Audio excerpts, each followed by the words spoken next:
other platforms. Susan Stanton has been so graceful in allowing us to join in on a lot of what she is doing in a lot of her platforms. So this video will go out on YouTube. It will be a part of Wind Voices, and it will go to the grandmother's page as well. So we are really honored to be a part of all that, and even more so honored to hear from all of you. We've been talking about doing this for quite some time, and for it to finally come into fruition is just so amazing. You know, every time we have this gathering, we say, we're going to do this, and then life happens, and there's no follow through. But we have Lisa Vivio on board with us now, and she really helps to keep us all on track. So it's an amazing trifecta between Terry, who's Mama Bear, myself, and Lisa, that we're just so fortunate to all be here and to be here with you this evening. So Lisa, I'd like to thank you for what all that you do to put all this together and keeping us on track. And we so appreciate it immensely. And Lisa, if you can unmute yourself. I can. Hi, everybody. I'm Lisa. I'm a new friend to the Serpent, and I'm so grateful to be a part of this conversation in this group. This, like Carla said, I know this has been a discussion for a long period of time amongst individuals. To have an opportunity to share some space before we share physical space together. And I'm so happy that I've been able to push the technology forward to be able to create this the space for each of us to be here and share. So once the event occurs, once we gather after the fact, all of this will go up on YouTube. But for every individual who has made a donation, you will receive an email from me.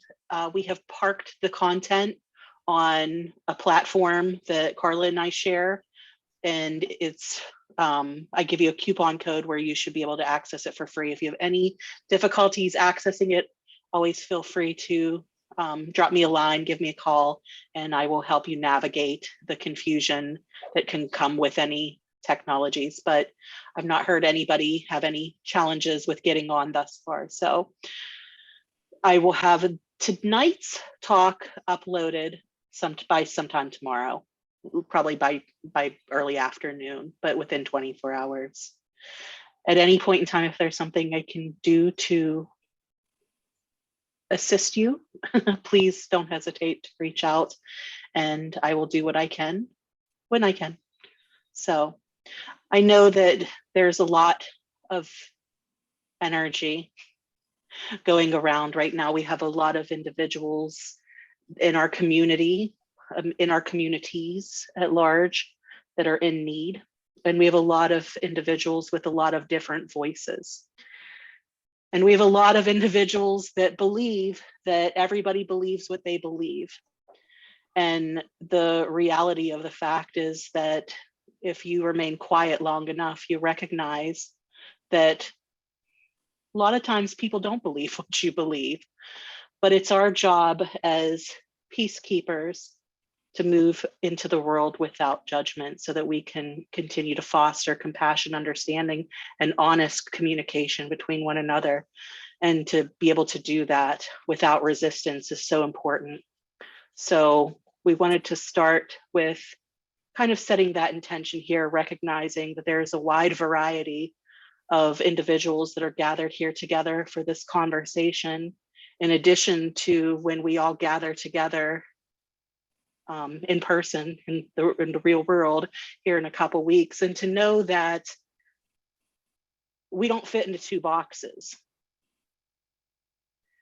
We fit somewhere in between this continuum of extremes, and that there is a purpose and a plan for each of us to come together and to share each of our unique voices in different ways, and to listen with our ears and with our heart, and to be able to find that compassion for one another, because we are birthing a new world. And in order to do that, we have to let go of a lot of things that we didn't know that we had to let go of. So for the intention for this evening, my prayer is that we're able to use our voice responsibly with discernment, and always with the desire for growth and expansion. So without further ado, I will pass the mic back to Carla. I know Terry has this beautiful sense of divine timing where she just happens to come down right into space that's perfect for her. And we all dance and celebrate when it says Terry's coming through. So it's an exciting thing. If we get to see her on camera, you never know if she's going to start using fun filters. So you might be talking to Terry in the galaxy. You might be talking to Terry riding a unicorn. We really hope that she shows up and shows us her playful filters. So sending that energy to Terry. So thank you all for having the time and the open heart to be in this space with us. Thank you, Lisa. Thank you so much. Luana, Oji, is that you? May I ask you to unmute yourself? Hello. Hello. I made it. Yay. May I ask you once again, Oh, as you so did last night, to share your voice and your toning before we begin this evening? oh, I'd be happy to. Thank you.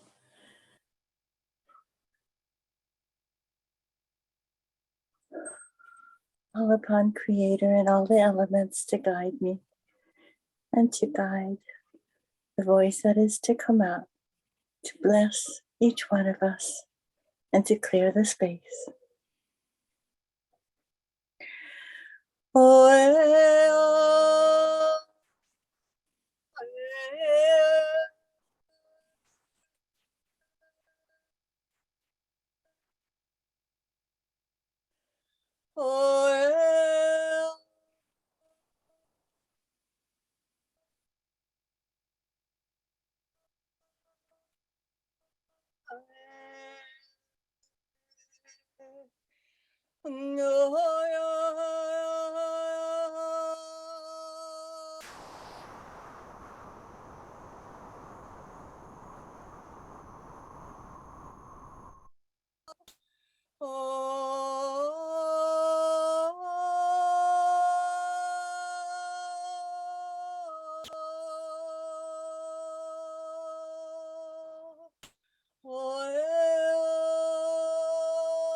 Mahalo, mahalo, mahalo.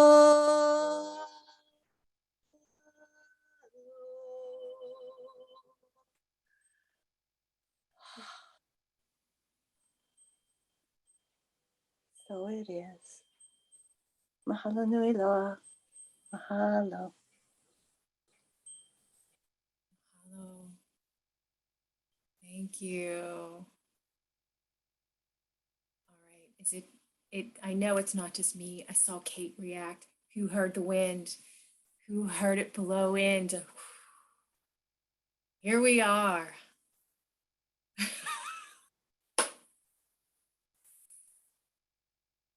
Wow. Wow. Thank you. Thank you. Thank you so much for receiving. Thank you. Thank you. That was beautiful. That was beautiful. And to have the wind blow in and just clear the air. Thank you. Thank you. Now, if we can just take one more moment of silence for what is happening in the world.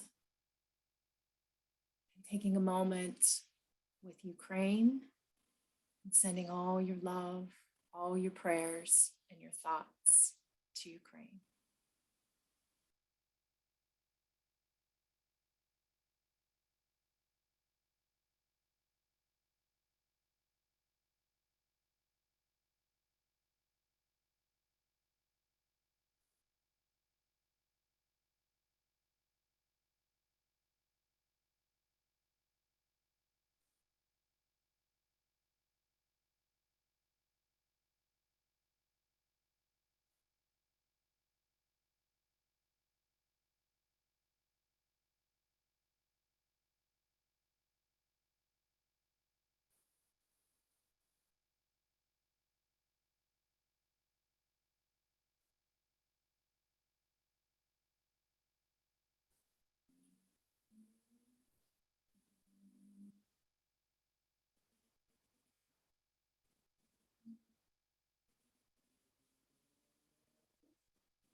Thank you all for your prayers and love to Ukraine.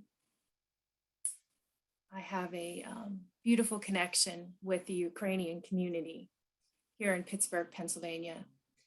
And there is a beautiful grandmother from the Ukraine. And these past 2 weeks have been incredibly difficult upon her because she has a lot of family in the Ukraine still. And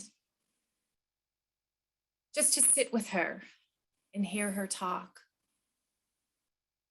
of the love of her country, the people, has just been such a gift, just to hold space while she sheds her tears. And I was so taken with her on this meeting yesterday because her tears weren't just for Ukraine. Her tears were for Russia. Because there's a lot of injustices happening there as well. And her cries were for the young community, because in Russia, within their culture, when you turn 18, you go to military training. And these young men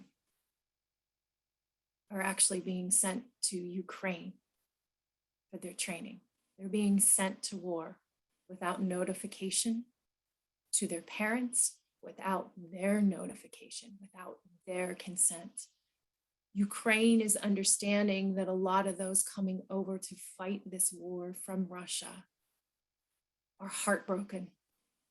They do not want this. So her prayer and her tears were for all those involved on all sides. And it was interesting because after meeting with her, that it really sat with me. And all of a sudden, this poem popped up. And then I sat with this poem. And I would like to read it all to you. This is a poem by Alice Walker, who won the Nobel Peace Prize for her novel, Color Purple. And this is a poem by Alice Walker. We have to live differently, or we will die in the same old ways. Therefore, I call on all grandmothers everywhere on the planet to rise and take your place in the leadership of the world. Come out of the kitchen, out of the fields, out of the beauty parlors, away from your television. Step forward and assume the role for which you were created, to lead humanity to health, happiness, and sanity. I call on all the grandmothers of Earth and every person who possesses the grandmother spirit of respect for life and protection of the young to rise and lead. The life of our species depends on it. And I call on all men of earth to gracefully and gratefully stand aside and let us do so.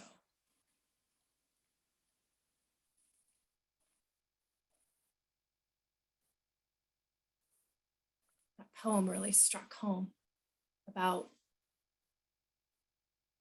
what can we as people do. Sometimes we think that we can't do enough, but just simply by gathering and talking and having conversation and listening is a way of helping.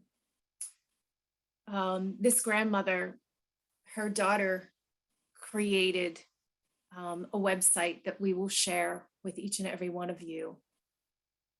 If you would like to help in some monetary way or to gain knowledge as to what is happening in Ukraine, you can go to this website, and there are 4 different avenues that you can take within this website to gain that information. So we will share that with you later today. Yesterday was a really powerful day. And after having sat with this beautiful grandmother, I was at a friend's flower shop. And in the shop, they have all these different divination cards, and they had cards for Mother Mary sitting there. So of course I had to pick them up. And as I'm holding these cards in my hand, I asked Mother Mary, how can we as humanity move forward with the change that is upon us? And I pulled the card, Open Your Heart. And this card states, spend less time thinking and analyzing, more time feeling and experiencing, and risk being hurt and drop your emotional defenses. Be real, be vulnerable. It's all about choosing joy and bliss. And when we gather at the Mound, I feel so strongly, it's intoxicating. You don't want to leave because you're gathering with all your family and you're having these conversations that you can take home to your communities and create change. So we are so honored to have the men join us tonight and to hear the voices of the men. And I would like to pose the question to each of you gentlemen that will be a part of this gathering or have been a part of this gathering. We're working with past and present presenters.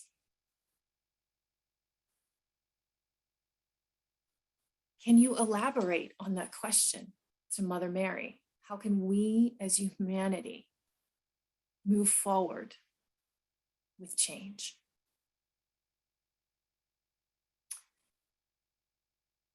And I'm going to open up that question and introduce you. If you do not know, we are going to begin with Matthew Campbell, our singer, a beautiful leader. Oh, Matakiapi. Ireda wa tiake, tawokaze cha nitioshpe, au imani chante washte. I said, today I'm grateful to have you in my life, and we were going to walk with love in our hearts in this way.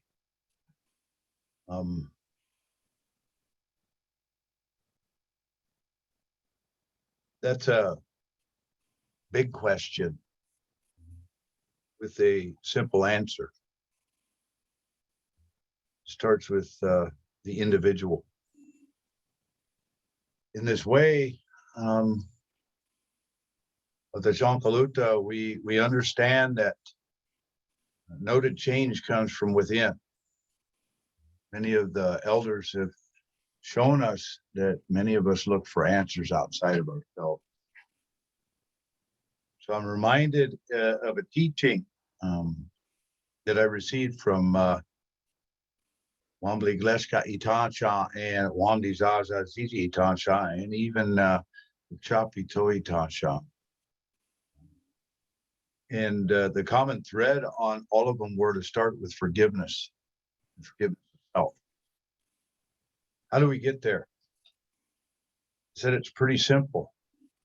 You need to walk with love in your heart. If you walk with love in your heart, it can't harm you. You allow the good and not so good.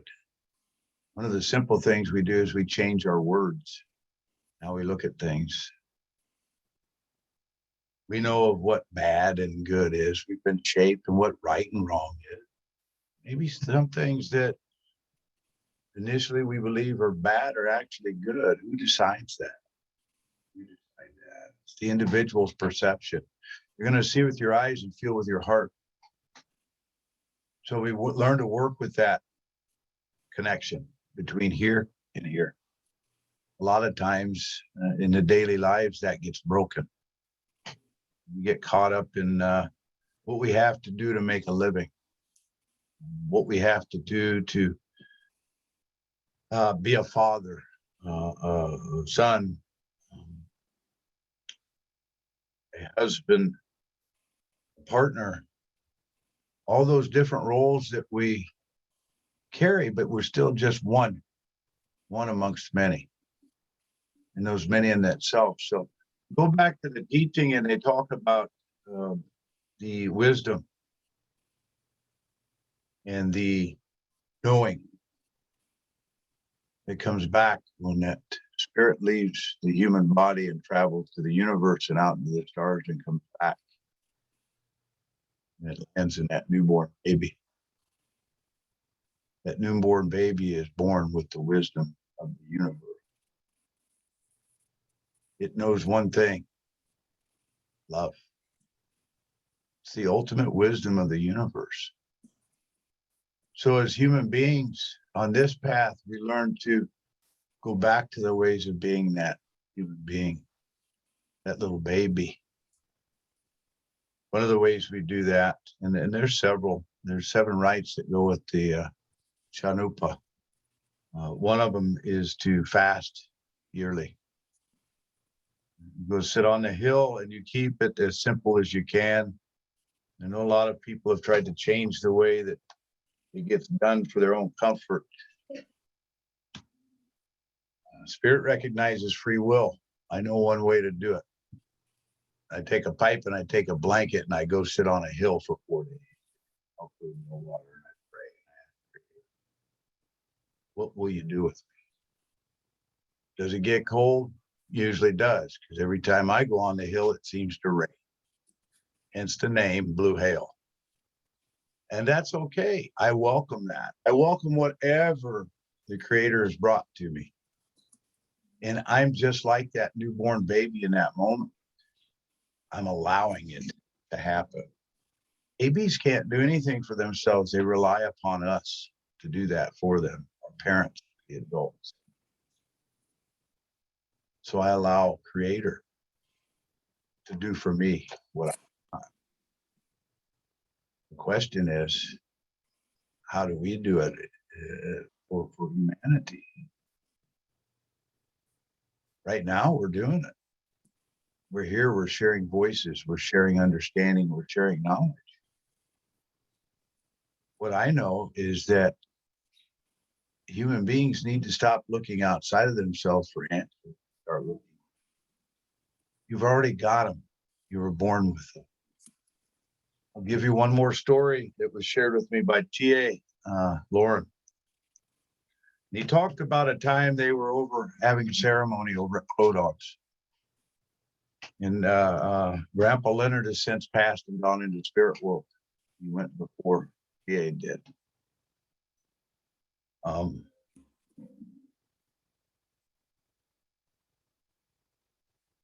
I still have feelings about that.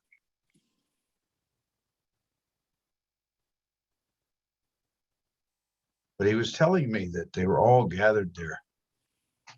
They're getting ready for a sweat, and it's what they call the strong man sweat. Strong Heart Lodge. something like 100 or so stones on the pile fire.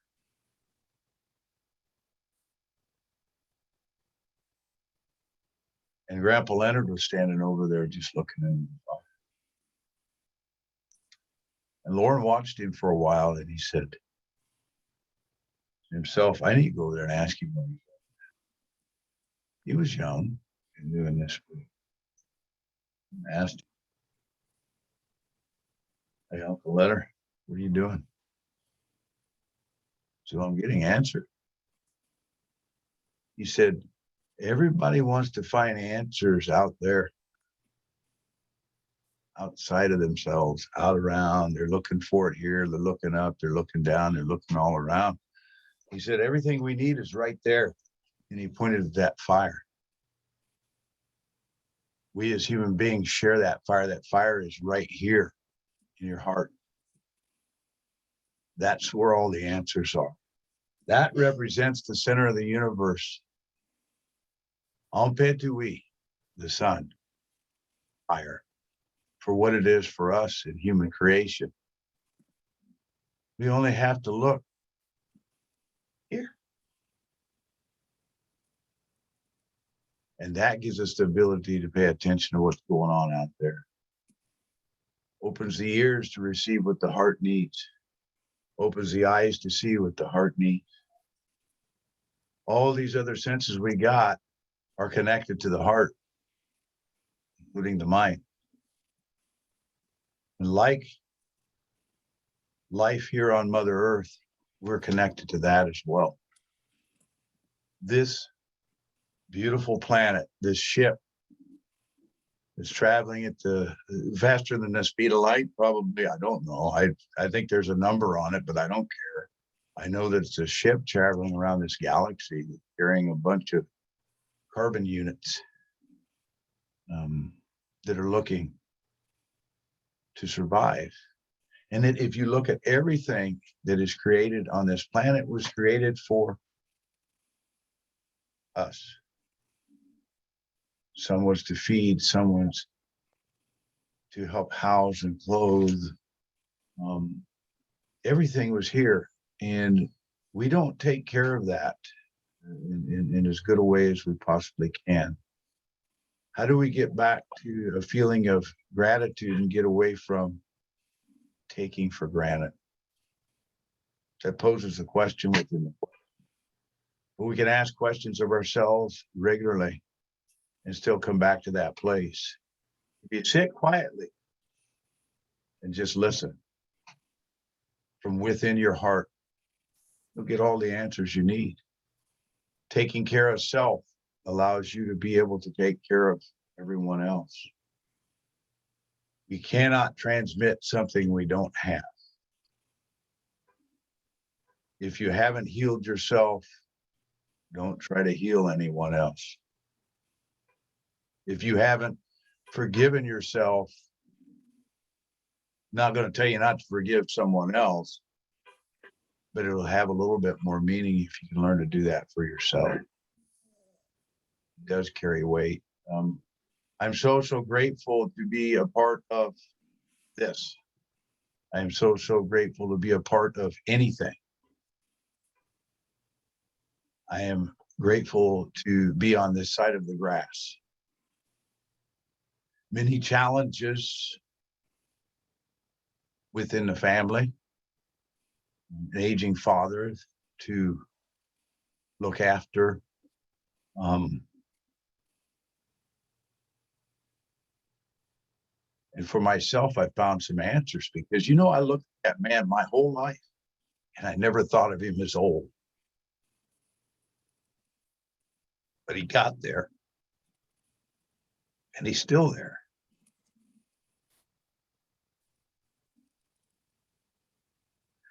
Believe in the prayers that were sent for my father. Because today, my nephew and I sitting here with me, I'll go see him and he is in better spirits. And I knew that because he had to call me on the way home and tell me that Iowa women's basketball was like I could watch it while I'm driving. You don't care. I get it. Thanks, Pop. I love you. And I was a child who grew up without anybody, my father, ever saying, I love you. But I know he did. And now he says it today. And it feels good. So life has its challenges, and I don't look outside of myself to try to find the answers for what disturbs me. If it's too disturbing, I remove myself from it. Remove yourself from the source of the irritation. Get to a quiet place and ask. It'll come. Sometimes quickly, sometimes slowly. But if you're like me, I wanted that stuff yesterday. It never seems to come quick enough. The answer's now because I ask. I've learned to be patient, as I do, and becoming older. And I'll leave you with this last one. I looked at my father and I got up out of the chair, and my knees hurt. I guess, Dad, I'm getting old. I won't tell you what he said to me. Yeah, but you could probably take a guess. There was something like, you got no idea, Junior. But I got a smile out of him. And I love that smile. I love to see these smiles. And I'm so tickled to see my brother Daryl over there. I missed you, man. I missed you. But that's all I've got. And if you got anything out of that, I hope you did. So answer that question is in yourself. And to quote Chief Golden Light Eagle, what are you asking me for? You already know. What's your heart say? I'll leave you with that. Thank you. That was beautiful. Thank you, Matthew. John, I'd like to have you unmute yourself now. We would love to hear from you and your thoughts on how, as humanity, that we can move forward with all the change that is upon us.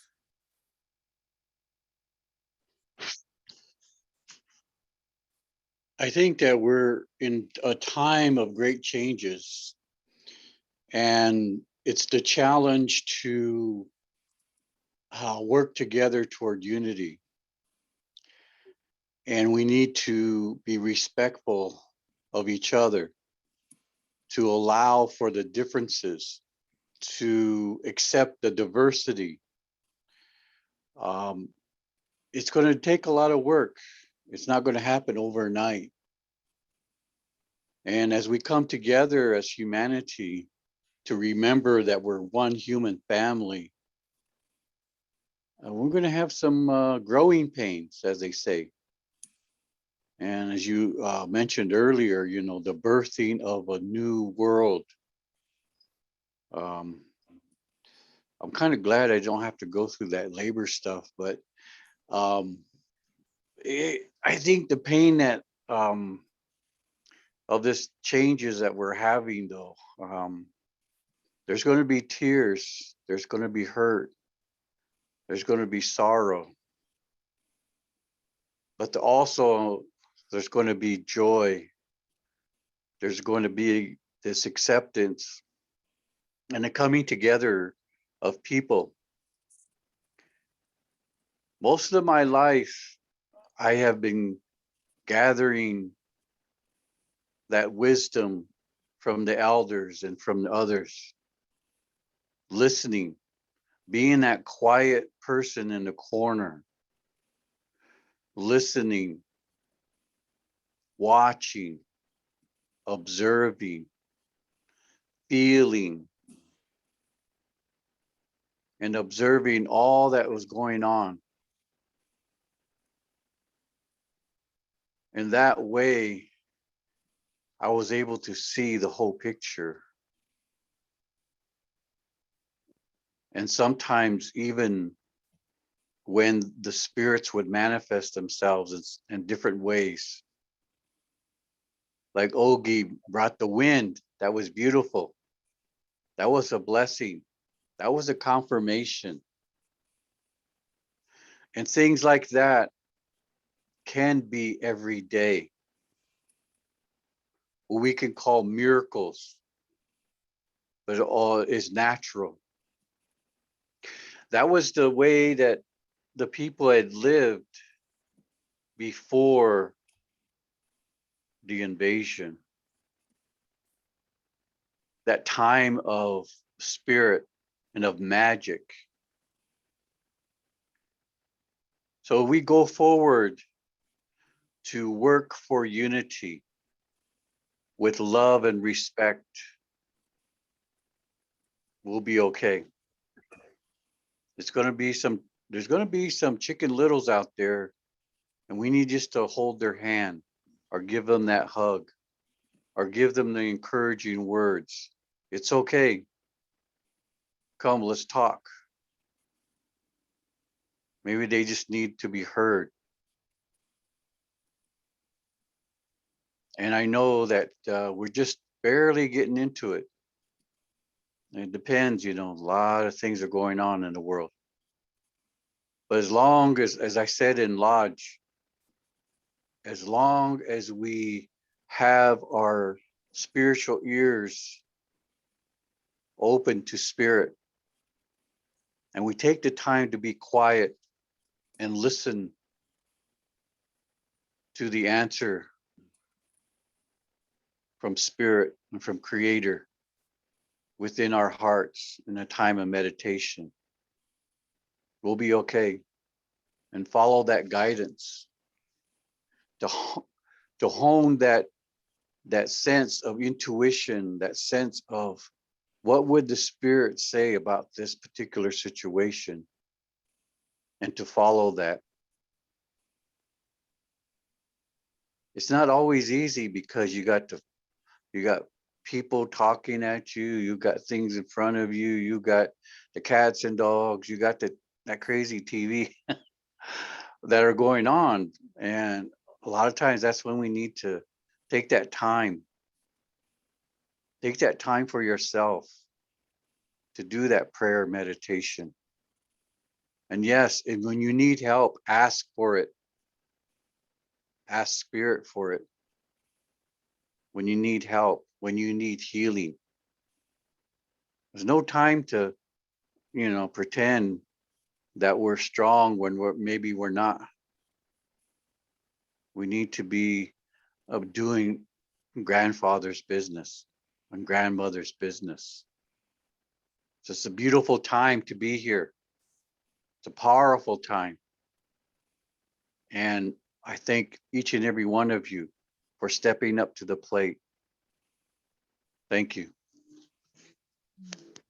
Thank you, John. Wow.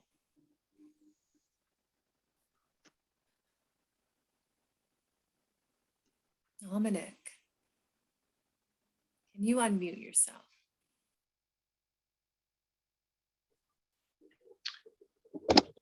Good evening, everyone.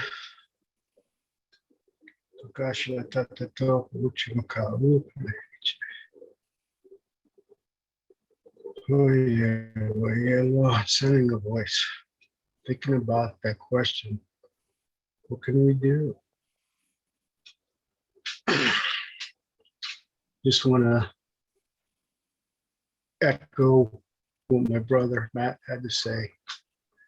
And the words of Chief Golden Light Eagle kind of stick in my mind. And he says, get out of your mind and into your heart, because it's the source of all good. Won't steer you wrong. I didn't think I was going to be able to make this meeting tonight, and I'm thankful that I could. Circumstances brought us home a day early, and I have a sad heart today. Lost a man, an elder, my wife's father, passed yesterday. And couldn't be here to be with him, and even if we had, we wouldn't have been able to be with him anyways. He was in a COVID unit, and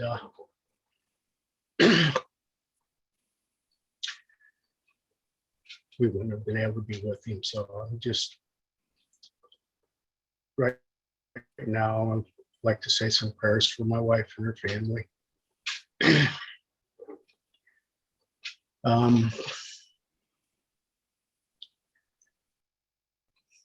Getting from my heart, people need to listen to our heart. I was asked to speak at the last Serpent Mound conference, and I said a lot about opening up your heart and acting from your heart. I remember watching a documentary back in the 70s, and the filmmaker was going around and talking to all these native elders across the country and asking them why the sacred hoop was broken and how we can mend it. And a bunch of different elders had a lot of things to say about that. But what really stuck in my mind to this day, some 50 years later, was that this Lakota elder said the sacred hoop was broken when we became a patriarchal society. And I think about that to this day, and it seems to be, wars and power and greed and all this 3D thinking that causes war and suffering is at the hands of man. And then until we can learn to listen to our women and our grandmothers and our mothers and our sisters and our daughters and hold them at our side, not to walk in front of them, not to walk behind them, but walk with them as an equal partner. This is how we change. This is how we as a society move forward. We're no better men. We're no better than our women. We're no better than the plants. We're no better than the animals. They all have spirit.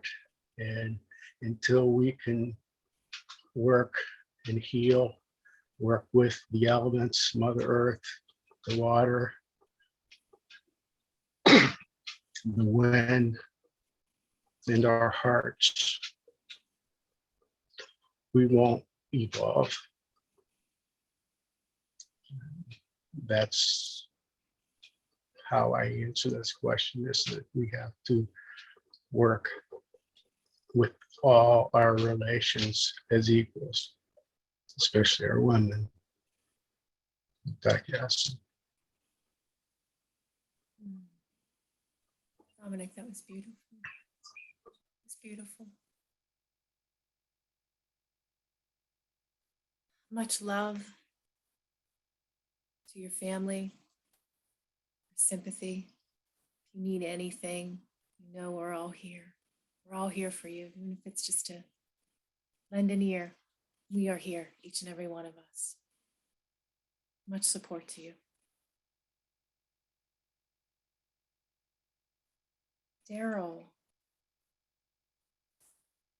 can you unmute yourself? Thank you, Sister Carla. Thank you so much for inviting me to be part of this conversation. And as well, welcome to all of the people that are sharing this format and conversation with me. I'm looking at the conversation unfold on my cell phone. Unfortunately, my laptop didn't want to cooperate. So I'm having to scroll back and forth on the screens. And I'm looking at the women particularly, that even without saying a word, it's just reading your faces and imagining what it's like to be in this room with the other men holding this side of the conversation that you've been holding this space for some time now. And I'm glad that you brought us as part of that conversation.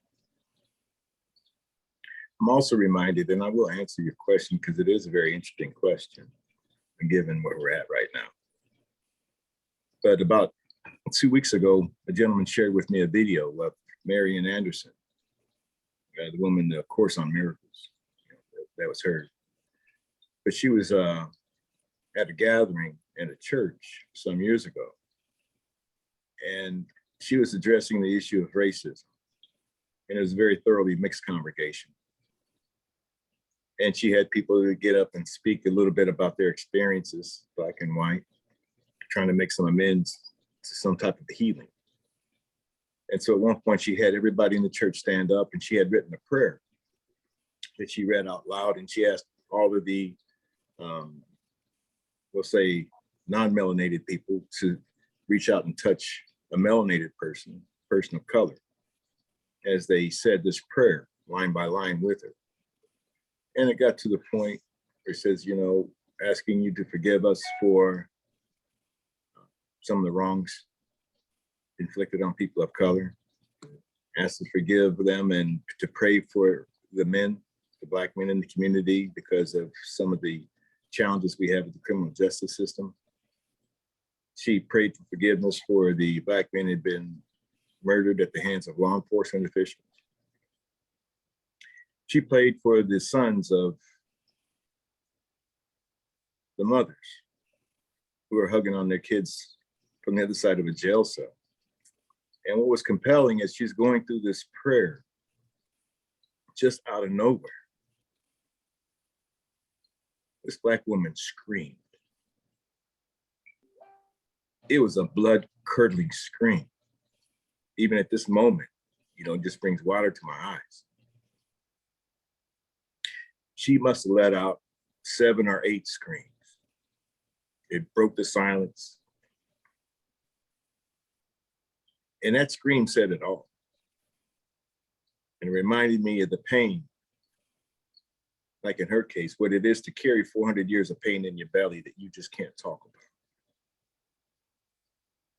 What it's like to say, okay, finally you hear me. Finally, somebody is saying something that I've been wanting to hear.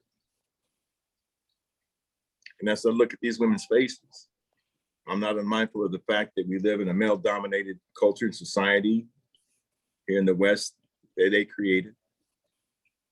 As the brother pointed out, we shifted from a matriarchal society to patriarchal. And there's problems with the male-dominated culture. Maybe we needed to go through this to get here. But I'm reminded of the pain that women feel in your bellies about all of the things that have happened, because men have always held that position of superiority. They held all of the businesses. Women had to fight for the right to vote. They couldn't own property. You know, and even still to this day, disparity in wages, there's probably so much pain that any one of you ladies listening now could probably let out that same curdling gut, like just letting it go, that you carry, that you never felt in a safe enough place. And you didn't think you had any options other than to carry. So I'm just going to say that I hear you. And Sister Carlin, I never will forget. I think it may have been the first time I met Serpent Mound. But I'm reminded of that moment. We were standing outside with a group of people and we had the bonfire going, and I don't know how we got to that conversation. And even now, and even following that moment, I got down on my knees and I asked for your forgiveness, as if I had the authority to speak for all men, and of course I don't. But I wanted to acknowledge that pain then that men had inflicted on women. I was very embarrassed. I was probably a little bit humiliated. I thought maybe I had humiliated myself in front of other people trying to figure out what's this fool doing. You know, I thought about it afterwards, how it may have looked, I don't know. But Spirit led me to acknowledge that in front of that assembly and to you. And on behalf of women, in recognition of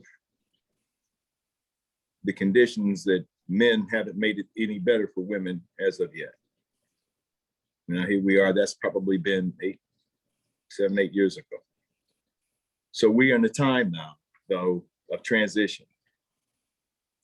I don't mind being humiliated. I don't mind, in fact, maybe I embarrassed myself in front of everybody because I think it was the right thing to do in that moment. And probably I had no idea knowing that was even going to happen. And probably it couldn't have happened anywhere other than Serpent Mound, because the emotional vibrations were just so high. And still that it's vivid in my mind, that moment. But I think men in general, we need to do that. We need to acknowledge that we live in a culture that if you have a little appendage 6 inches below your belly button, you have all kinds of rights and privileges that people that don't have that little appendage, they don't have. And it's so easy to walk when you always had a position of privilege and power just to assume things, and you won't look at things from the perspective of somebody who's never had it. We have a bit of a superiority complex. And we've got to do a better job of redistributing and balancing out that power. Look at where we're at now. We got a nation on the brink of war. And I think if we actually had women that ran these nations, you know, no woman ever gave birth to a child, whether they were a Russian or a Ukrainian. You know, the funerals were all the same. And we got to do better. So to answer your question, how can we as a humanity move forward, particularly in this space where we're balancing, I'll call the divine feminine versus and the divine masculine energies? I would say that men, we got to acknowledge the pain. That women shouldn't have to carry that. And maybe there's nothing we can do to really repair it or to make it feel any better, but just acknowledge it. Acknowledge what women have gone through and that we can do better. And I would say as a mankind, and I had a post I put on Facebook, I think just last week on my accounts, mankind. And I said in my posting that until we do better, that should be a hyphenated word. It should not be one word, mankind. It needs to be hyphen because man's not kind right now. We can do better. So until we get it together, then we can put that word together. And that's what we need to work on. So I think the world is coming into a point, we are at a point where an old system is falling away. We're going through some deconstruction. And we have an opportunity to build a better one. And to do that, we got to come from a mindset of I'll call it the mindset of the superior man. We've got to raise the bar. We got to hold each other accountable to do better and being present. And we got to be willing to share power by being an ally to our counterparts that don't have that little appendage and not have these superiority complexes. And I know here in the group, I'm quote unquote preaching to the choir, but maybe somebody that doesn't understand that will hear this one day. The other thing I think we need to do is we need to return to traditional values. There's a word that I remember Dr. King had shared, but he said in the world, it seems like everybody's practicing what he called practical atheism. We got a whole culture of atheists. Don't believe in any creator, no God, no spiritual authority higher than you. He called it a practical atheism. But he says, nobody actually said, goodbye, God, we're going to leave you now. It just, we began moving that way. And it's like we've escorted these spiritual principles right out of our universe. And we need to go back if we're going to go forward. Because a man's word's no good. And if a man doesn't believe that he's got a higher authority, then who's going to hold him accountable? You know, the creature can never be greater than its creator. And I think no matter where people stand on the idea of spirituality or theology, I think everybody would agree that we're such a complex organism that we weren't just created by accident, that there had to be a cause. So whatever that is to a person, those are the principles that we got to embrace and hold. And those are the traditional values that we need to kind of get back to and realize that we kind of been sold into another system of competition where I've got to make more money than him. I got to make more this than her. I got to be a better athlete. I'm betting on this basketball team. They're better than that big football team. So this whole thing about competition, our ancestors knew it wasn't about competition. It was about cooperation. And that's what the divine feminine principles really represent. So we've got to make way for those, but then also because we've got that aspect in ourselves. You know, every person's got the feminine and the masculine energies, and we got to find a way to harness that and actually get more in balance with that divine, the feminine principles, where we're not competing so much, but we're cooperating and creating conditions of cooperation in our families, in our communities. We got to be able to articulate that to our children. When you get a chance to speak to somebody, to talk to other groups, that you nurture that. You kind of put that seed in the ground and you water. You're not just that to be the person to come around to harvest and labor it, but we got to get better seed in the ground. You know, because nothing really good comes up out of the ground unless it's got good soil. So we got to work in the dirt. We got to get down to the root of the problem and make sure that we've got a conducive environment for this new creation to flourish. We can't do what's already been done. I call that stuck on stupid and instant replay. It's SOS airline. That's what I call it. SOS air. Stuck on stupid and instant replay. I had frequent flyer miles, I'm telling you. But as a culture, we're coming back full circle to someplace we've already been. We got to do better this time, you know. And sometimes it's knowing that we can't get back on stuck on stupid airline. I'm flying in Jerusalem Air now. That's the only air that's the only people I fly with now. I go right down the terminal. I don't get off on stuck on stupid. But we got to have at least an idea of the humanity that we want to create as we move forward. To answer Carl's question, how are we as a humanity going to move forward? Someone was being honest that we do honestly have a male-dominated structure that has not honored the women in general. We have institutionalized sexism and racism, and those institutions don't have a future. And we got to realize that if we don't do something, if we don't say something, then we're going to be back to stuck on stupid, and we'll have more of the same. So we have to have a vision of what that improvement might look like. And we have to hold each other accountable when we see that it's not like it's moving that way, because it's not going to roll in on the wheels of inevitability. So we have to speak. And we got to raise the bar. To the situation when we don't, if we don't, the alternative is that I'll give you an analogy. It's analogous to if you were somewhere in Africa, for example, and if you saw a big buffalo coming at you, it looked intimidating. The buffalo looks intimidating until you see the elephant. But it's when the buffalo and the elephant fight, it's the grass that gets trampled. So that's where this masculine testosterone has really kind of got us now.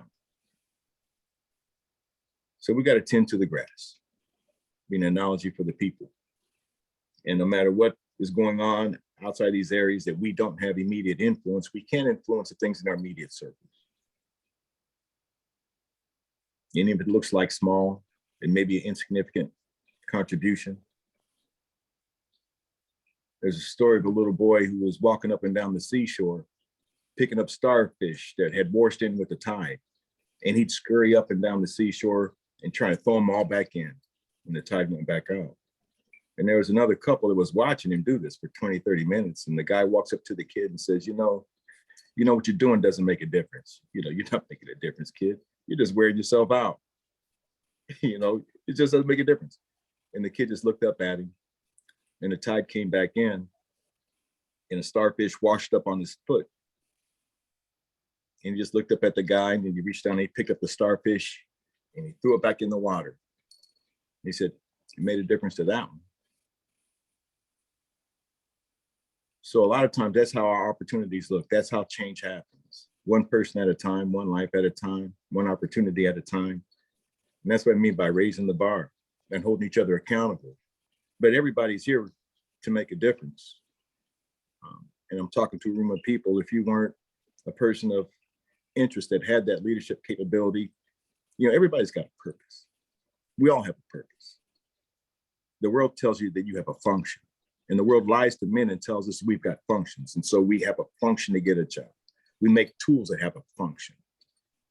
You know, we even eat food that has a function. We make seedless grapes, but we were created with a purpose. And the world's kind of hoodwinked us into walking into that function mentality all the time. But we know we got purpose. When you align with that purpose, then there's nothing stopping you. Nothing can stop you, because that's what you're here for. That's what we're here for. So I would just say for all of us that we need to kind of stay aligned with that purpose, that we need to return back to traditional values, and we need to kind of change our thinking, particularly for men, from that competition mindset to one of cooperation. We don't always have to win. It's not about winners and losers. It's about cooperation. So we got war right now. We got people suffering, Russians and Ukrainians, and it's madness.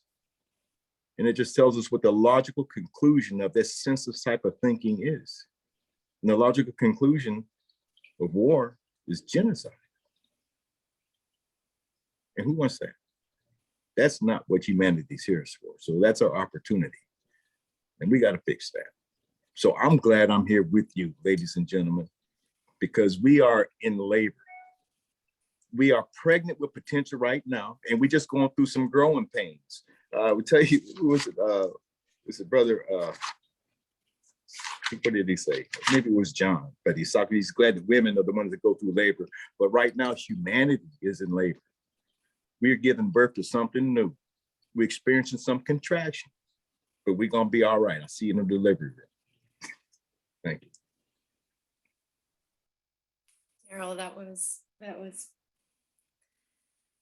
amazing. That moment at Serpent Mound that we shared, that's 7-8 years ago, has stood out for me for the longest time. And I have a photo of that evening. And that evening, as we were all in circle, above all of us was lights that shouldn't have been, but they were in the shape of a serpent directly above that circle. Wow. When you drop to your knees, it was like inwardly, I could feel what was coming. And everything inside me just came bubbling up. And I don't know if you recalled how I wept. And as you spoke, the tears just flowed. I didn't even know what the tears were all for. And I kept crying through the night. And as you speak of this, there is this knowing, this understanding of such an incredible moment of just acting on instinct, and what happened between two people created an amazing shift for a shadow period. And now, yeah, we're here. We're going to work together. Good team. So thank you. Thank you. Thank you. Beautiful, beautiful. Oh. So Steve, can I have you unmute yourself? Thank you, Carla. Daryl, all you gentlemen, you're echoing my spirit too, what speaks to me. And what will, the question being, what will bring peace or help to ascend us into the next dimension or higher existence of living? And I want to echo what Daryl said about the divine feminine and the divine masculine. That divine feminine, I'm going to use some etherical language a little bit here.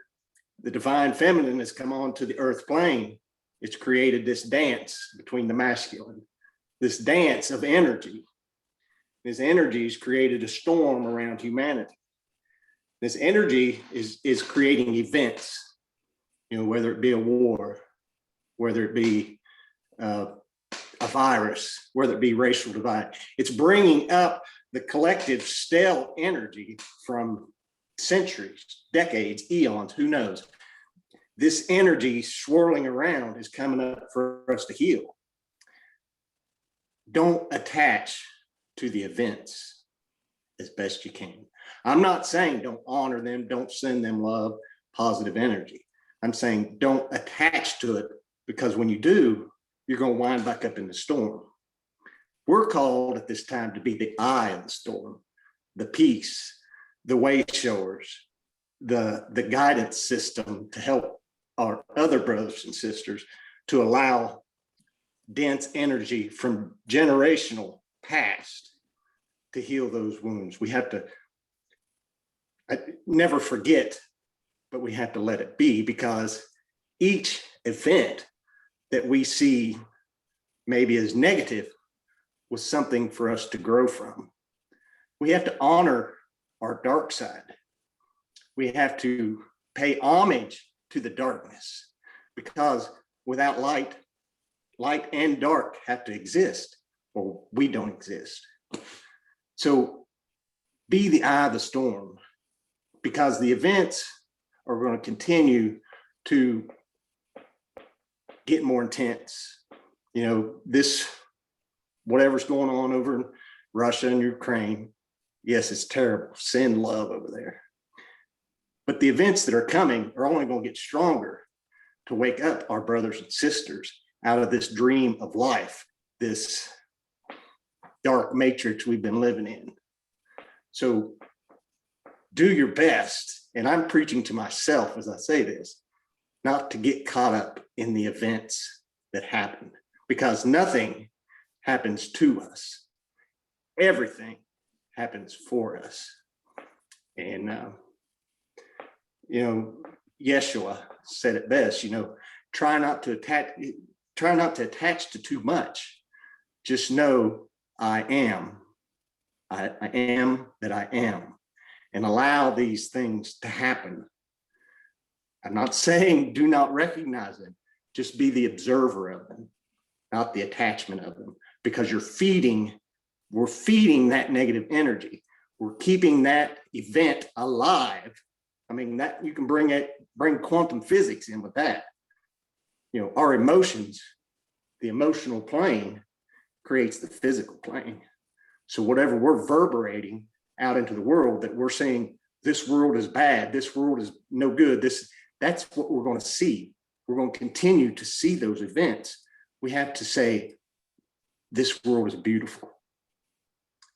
And don't worry about how is it going to happen.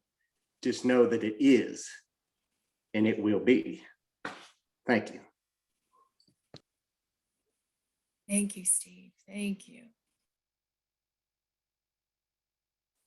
Chris Davis. Can you unmute yourself? Hello, everyone. No. Well, all the best answers have been taken, so I can just sit here and smile. The echoes, I thought of the word ascension, and I heard that word, and I thought of the word forgiveness, and I heard that word, and I thought, you can only do it in yourself. Matthew did the best job of that, I've heard. So what do I say? I had a vision, a deep vision of my mom's hands. And I think I was looking at my own hands and maybe thinking of some of the things that these hands have done that I need forgiveness for. And so I was trying maybe to forgive my own hands, my man hands. And I saw my mom's hands. And I saw the lifetime of what my mom's hands have done from the time she was young till now in like this flash forward. And I saw her caretaking. She had 5 little sisters, so she did a lot of caretaking. I saw her picking tobacco, digging potatoes, pulling tomatoes, shucking corn. What I saw her hands doing most, and her hands were doing this a couple of days ago when I visited her, quilting, always quilting, always sewing, constantly quilting.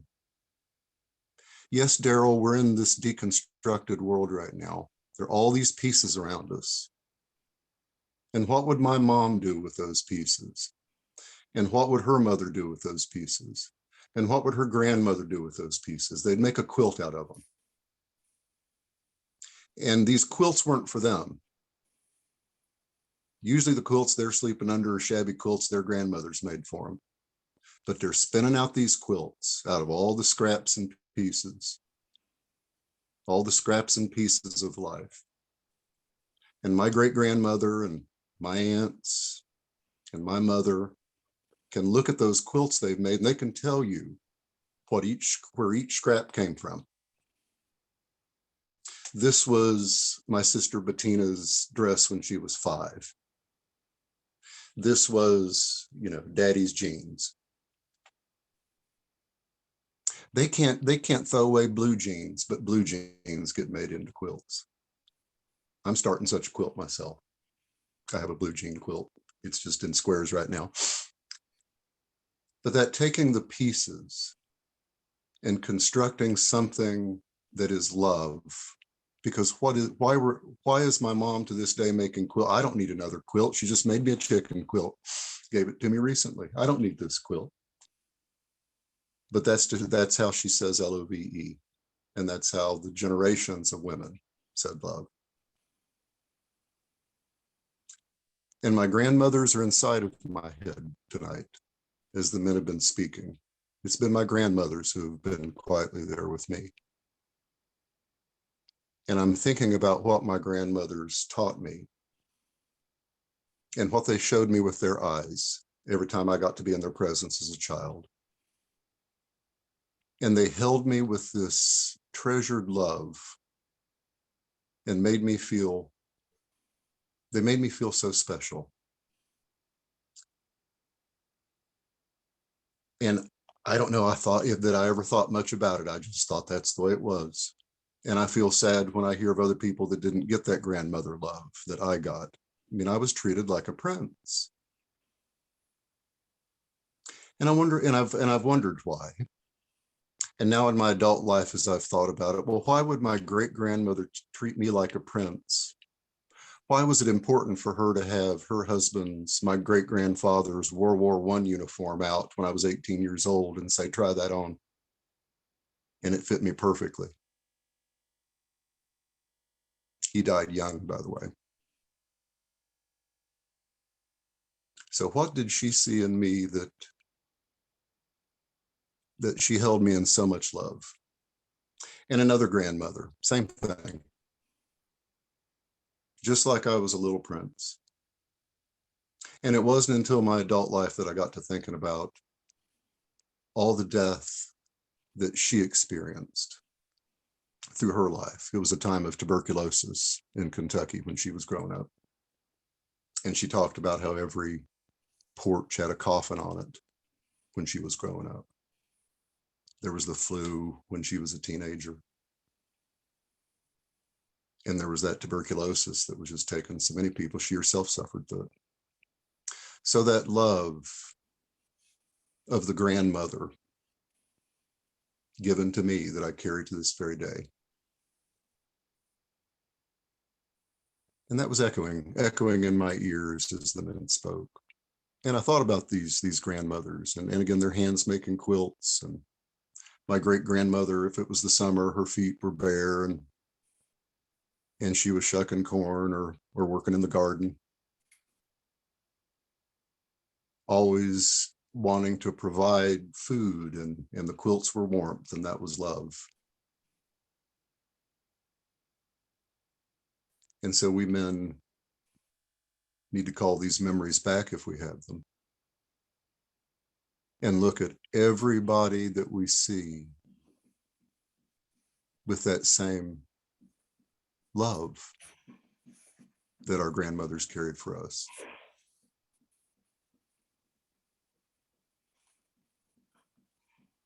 Me personally, I'm in a difficult place right now. We just lost our Bliss. We just lost our old horse, one of our old horses.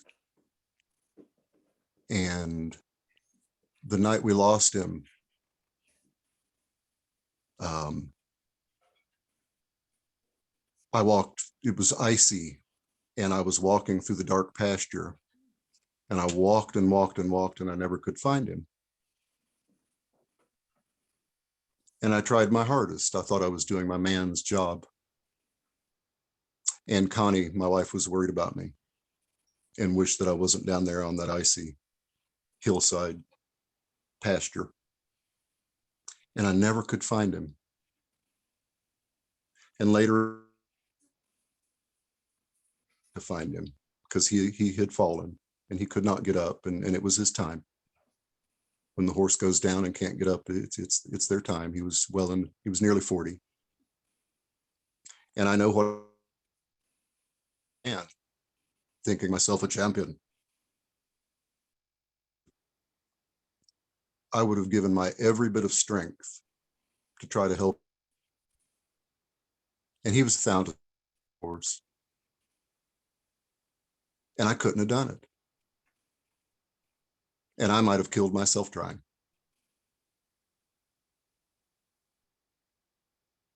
And when I reflected through tears about all that, I realized that there was an energy, and I feel it was probably a female energy. And we have fairies in the fields. I believe Carla has seen them at our place, the fairies that float through our fields. And one in particular is a horse fairy. It's a feminine energy. And I know she guided me away from that horse because she knew I would have died trying to save that guy. I love that horse so much. But it's been a great loss of masculine energy in my life. This old horse named Bliss, who taught me to stand taller and taught me a lot about telepathy, this old horse. And I really miss him.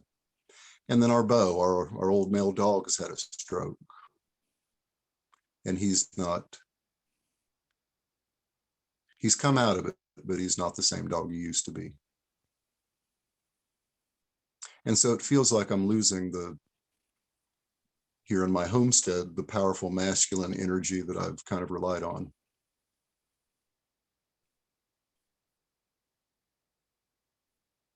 And then one more thing, as I'm entering into almost a dreamlike state of discussion here. This is almost like a dream. I'm talking dream language.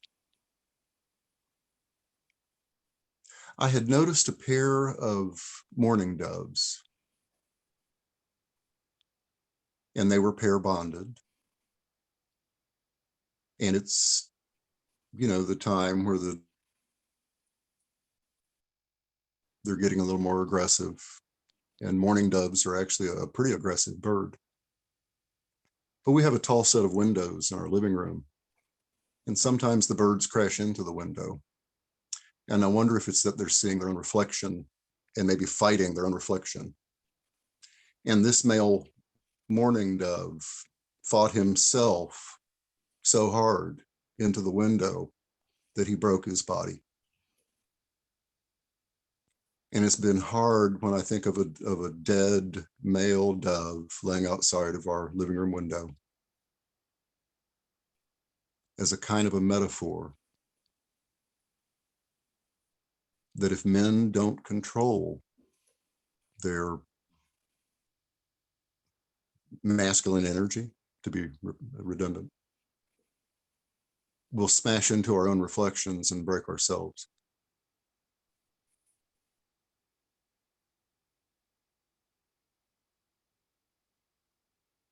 And to ascend, to find ascension. We have to get past all this role-playing crap and selfishness, possessiveness, self-worship, and understand that when there's pieces everywhere, and you give it to somebody to keep them warm.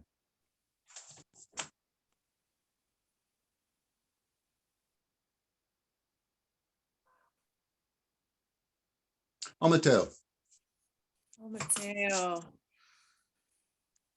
Well, I don't know about you ladies, but I'm feeling the urge to stand and give these men a standing ovation, because these are the men that we wish to walk with. These are the men. And it is your job now to teach the men in your lives to walk in this way. So I'm just going to stand for you right now. Thank you.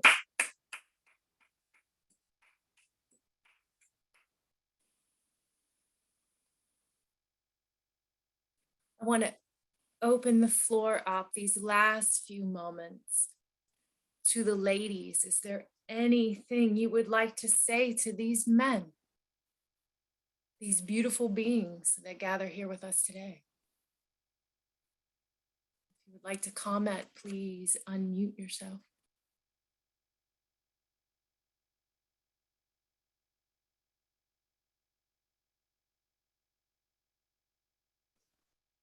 I will gladly say something. You know, I remember I was raised and throughout my adolescence by my grandparents. My parents were far too young to have committed to long-term parenting. So even though there were years in which I lived with them, I was more often than not in the care of my father's people. And I was taught in the same way they taught my father about the world that they saw. And I remember entering into the world as a young woman at the age of 18 and going, I've been lied to. Like, I've been lied to about what it is to behave like a woman or behave like a man, and all the things I felt like that I was taught about each of those roles, masculine, feminine, male, female, were reversed. And as I sat listening to everybody talk today with such tenderness and compassion, how many times we openly wept at what was shared here. And last week, for those who joined us with the women, that was power. I mean, it was fire and power. And it's such an amazing thing to see the truth.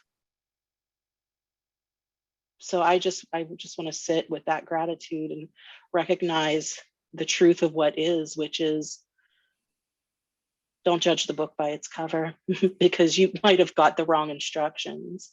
Lord knows I did. And now I'm figuring out, you know, on every level, who the person is that stands in front of me if I am quiet long enough to allow them to introduce themselves. It's a beautiful thing. So I want to thank every one of you here. You've been amazing. And I feel like a better human for listening. Thank you.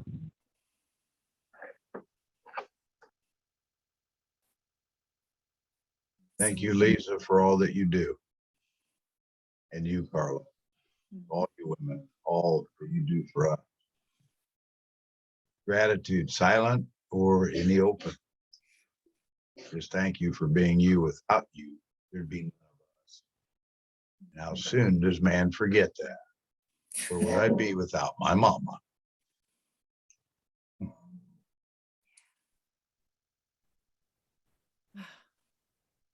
Carla, Yes.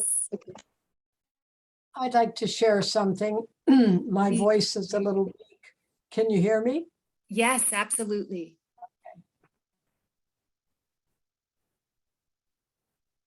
for me,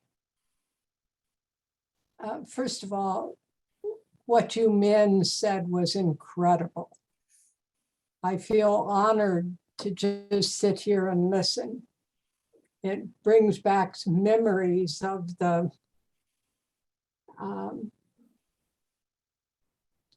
elders that I had the privilege of sitting with. And I'm sure that those on the other side are smiling down at hearing their words repeated. And so I honor you all. I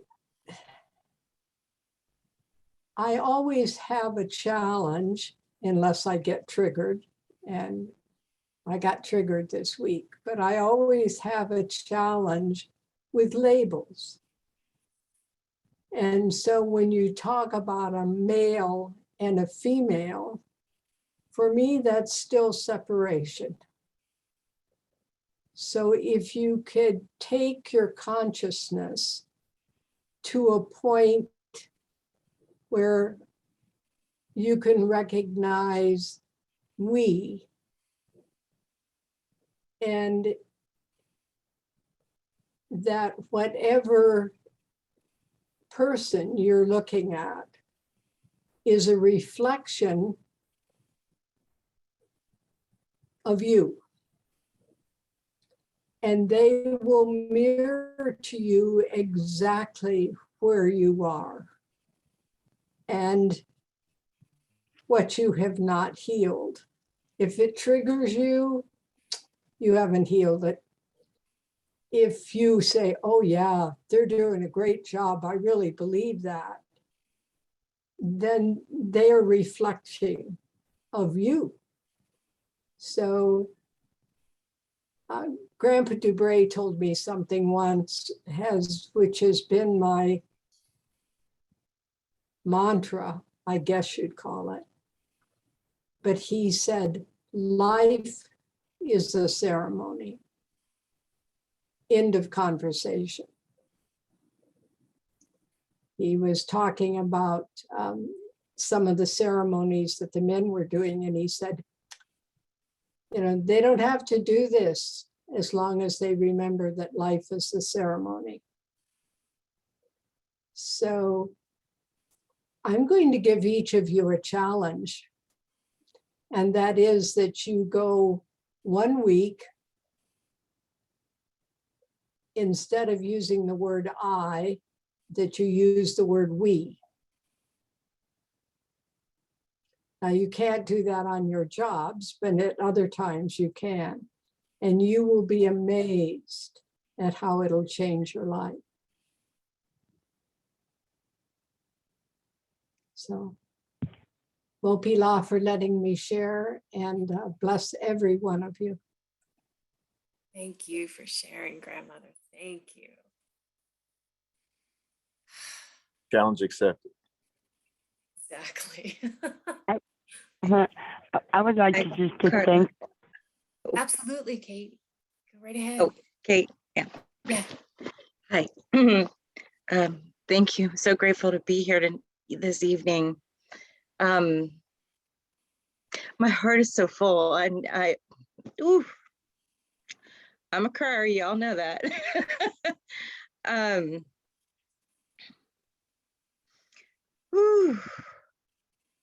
So thank you so much for everyone for sharing, but particularly the men, and you know how I feel about all of you. Some of you I know well, and some of you I don't know all that well, but thank you.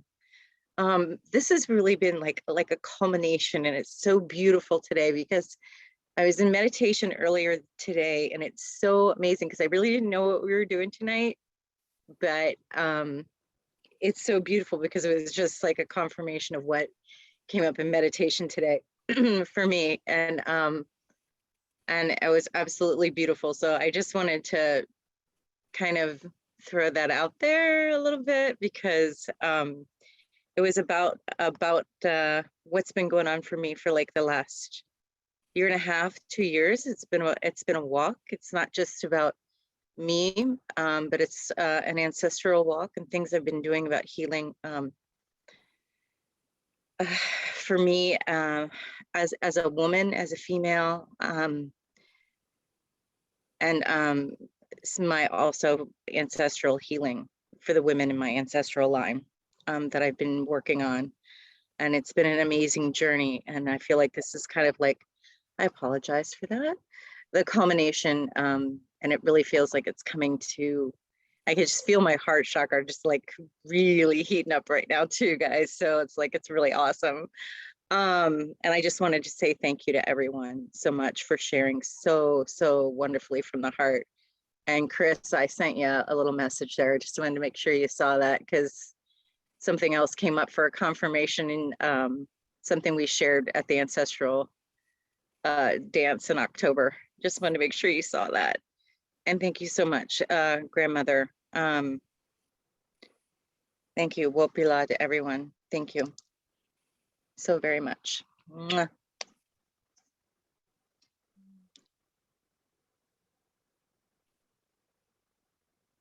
Luana, Hi. hi. Thank you, everyone. I so appreciate all the words, all the wisdoms, all the input. I'm just beginning to find my voice. So it's been a lifetime of not being heard and being raised in a family of not being heard. So I'm beginning to sort of emerge out of my shell and that break through the shell. So I so appreciate everybody's wonderful words. Recently, I had a trigger, and I believe it came from not being heard again. And basically, I threw a hissy fit, and I don't throw hissy fits, but I threw a hissy fit, and it was all that pent up energy within. And I still had that energy, and I went to my car, and my poor car, I got in the car, I transferred all the energy to my car. It turned on, the radio went on, the windows went up, and I said, "Oh, I'm so sorry," apologizing to my car because I had misdirected that energy. So I'm at the point of learning how to, all of this energy that I'm gathering and I'm learning about, and how to direct it appropriately. And I say thank you for allowing me to be here and to share my voice and to have such wonderful support from everyone. I say mahalo.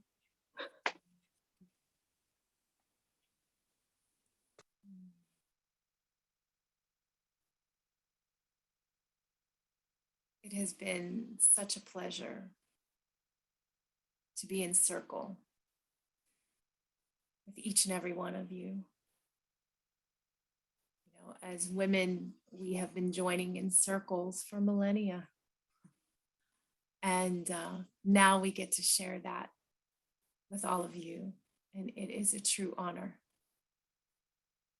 All these years of gathering at Serpent Mound, you know, as each of you are speaking, what has been coming up in my mind and in visions are of all the ceremonies that we have done together that really has led us to this moment, this incredible shift in time. And we are walking together now in unison. And this is beautiful. It is an honor to share this space with you, to be on this plane with each and every one of you in this incredible time for this world, because we are the change that we wish to see. And it may seem small and insignificant, but we are making the change. Look at what happened here this evening. Amazing, amazing. Gentlemen, again, it is an honor to all you lovely ladies. Thank you for sharing and speaking as well. Next week, we're going to meet again. And we have a surprise. It is such a surprise. We don't even know what the surprise is yet. But I'm sure after this, it'll come to us because that's how we roll. So we will be back here next week, March 13th at 6 p.m. That will be the final episode in our series. You are all invited again to join us. Who knows what's going to happen? We shall see. And then we will hopefully see all of you in person at Serpent Mound, March 18th through the 20th. So we can all give each other a hug again. Because it's been far too long. It's been too many months. Pero.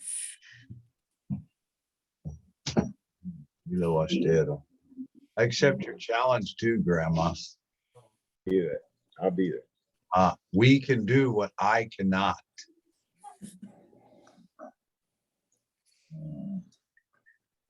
I'm looking forward to seeing Brother Daryl there. But it's been about 4 years, huh?